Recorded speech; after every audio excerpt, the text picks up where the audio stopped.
Siapa yang tidak mengenal Julius Robert Oppenheimer? Salah seorang fisikawan asal Amerika Serikat yang telah berkontribusi besar bagi ilmu fisika. Semenjak kemunculan filmnya, banyak orang yang mulai mengetahui siapakah Oppenheimer sebenarnya. Mulai dari kutipan Bhagavad Gita, Now I am become death, the destroyer of worlds. Hingga kepala lab Los Alamos selama proyek Manhattan. Terlepas dari apa yang dikatakan pada filmnya, Oppenheimer lebih dari itu. Kontribusi yang dia berikan telah membantu perkembangan ilmu fisika di masanya. Kita coba bahas yuk, ada apa aja?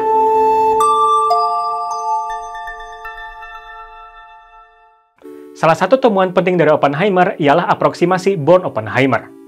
Mungkin bagi kalian yang jurusannya fisika atau kimia pernah mendengar istilah ini ya, terutama di mata kuliah fisika kuantum, kimia kuantum, atau kuantum molekul. Aproksimasi Born-Oppenheimer diusulkan oleh Max Born dan Oppenheimer pada tahun 1927 dan menjadi konsep penting di fisika kuantum. Fun fact-nya, Oppenheimer ini merupakan salah satu murid dari Max Born ketika dia kuliah S3 di Jerman. Untuk bisa memahaminya, kita perlu mengenal beberapa istilah di fisika kuantum. Kita mengetahui bahwa partikel subatomik seperti elektron akan memiliki sifat partikel dan juga sifat gelombang. Sifat gelombang ini dapat kita wakili melalui persamaan gelombang Schrödinger. Dengan menggunakan persamaan tersebut, kita bisa menghitung energi elektron di dalam suatu atom atau molekul. Kita perlu menghitung untuk inti atom dan juga elektron secara bersamaan, karena keduanya saling terikat satu sama lain. Kita ambil contoh kasus yang sederhana, yaitu atom hidrogen. Mungkin penyelesaiannya masih belum terlalu rumit. Kita tambah ke helium. Kerumitannya pasti akan bertambah juga, ke litium, dan seterusnya. Masalah akan timbul ketika kita mengambil kasus berupa molekul. Contohnya, molekul air. 1 atom oksigen, 2 atom hidrogen. Ada 3 inti atom, serta 10 elektron. Coba bayangkan, ada berapa persamaan Schrödinger yang harus diselesaikan. Tentunya akan membutuhkan waktu yang sangat lama sekali untuk bisa mendapatkan apa yang kita inginkan. Atas dasar hal tersebut, Born dan Oppenheimer menggunakan sebuah asumsi sederhana, yang berdasar pada fakta bahwa massa inti atom jauh lebih besar ketimbang elektron. Hal ini memungkinkan kita untuk menempatkan inti atom di posisi yang tetap.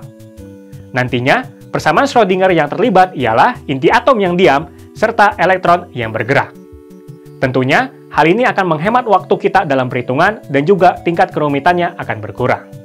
Setelah berurusan dengan dunia kuantum, Oppenheimer juga berurusan dengan objek angkasa, yaitu melalui persamaan TOV atau Tolman-Oppenheimer-Volkoff. Persamaan ini dicetuskan oleh Oppenheimer dan salah satu muridnya yaitu George Volkoff pada tahun 1939. Mereka mengerjakannya melalui teori relativitas umum Einstein. Mereka pun bekerja berdasarkan penelitian sebelumnya yang dilakukan oleh Richard Stallman. Persamaan TOV menggambarkan struktur dan properti dari objek kompak, seperti bintang neutron dan katai putih. Syarat agar persamaan ini terpenuhi ialah objeknya harus setimbang secara gravitasi. Lalu, objeknya berbentuk bola simetris. Dan yang ketiga, objeknya tidak berotasi. Dengan menyelesaikan persamaan TOV, kita dapat mengetahui distribusi massa, densitas, dan tekanan dari objek kompak. Selain itu, kita dapat mengetahui batas maksimum dari massa yang dimiliki oleh objek ini. Melalui makalah ilmiahnya, hasil perhitungan Oppenheimer dan Volkoff memberikan batas maksimum dari massa bintang neutron, yaitu 0,7 massa matahari. Batas ini dikenal sebagai batas TOV. Lebih dari itu, bintang neutron akan mengalami keruntuhan akibat gaya gravitasinya sendiri. Berdasarkan penelitian lebih lanjut, batas tersebut direvisi menjadi sebuah rentang, yaitu 1,5 hingga 3 massa matahari. Direvisi lagi menjadi 2,2 hingga 2,9. Pada tahun 2017, pendeteksian gelombang gravitasi merevisi nilai tersebut menjadi lebih akurat, yaitu 2,01 hingga 2,16 massa matahari. Selain bintang neutron, Oppenheimer juga melakukan penelitian terhadap objek astrofisika lain, yang kita kenal saat ini sebagai lubang hitam. Semua bermula ketika Albert Einstein mempublikasikan teori relativitas umum pada tahun 1915. Sederhananya, teori ini menjelaskan tentang kelengkungan ruang waktu yang diakibatkan oleh benda bermassa. Selain itu, teori ini menjadi alternatif penjelasan bagaimana gravitasi dapat dihasilkan. Contohnya oleh objek bermassa masif seperti matahari. Pada tahun yang sama, fisikawan Jerman bernama Karl Schwarzschild berhasil menurunkan solusi pertama dari teori relativitas umum. Hasil perhitungannya menunjukkan bahwa kita dapat memiliki objek bermassa masif yang terkonsentrasi di satu titik tunggal. Titik ini kita sebut sebagai singularitas. Karena kompresi yang ekstrim, titik ini menghasilkan medan gravitasi yang sangat kuat. Apabila kita melewati batas tertentu dari titik ini, kita tidak akan bisa keluar lagi, bahkan untuk cahaya sekalipun.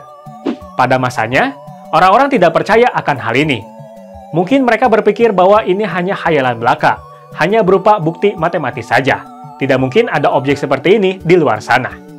Namun, pada tahun 1939, Oppenheimer bersama salah satu muridnya yaitu Schneider mengusulkan mekanisme bagaimana objek yang ada pada solusi Schwarzschild dapat terbentuk.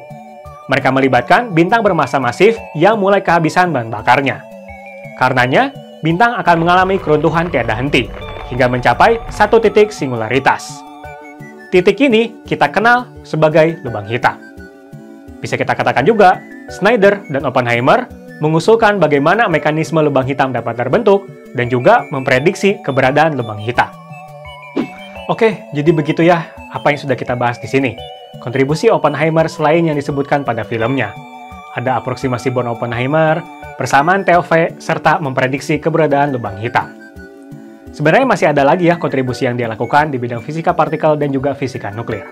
Kalau misalnya ada yang masih bingung, tulis ya di kolom komentar, kita coba diskusi, dan sampai jumpa di video berikutnya. Pasti nggak ngerti semua ya?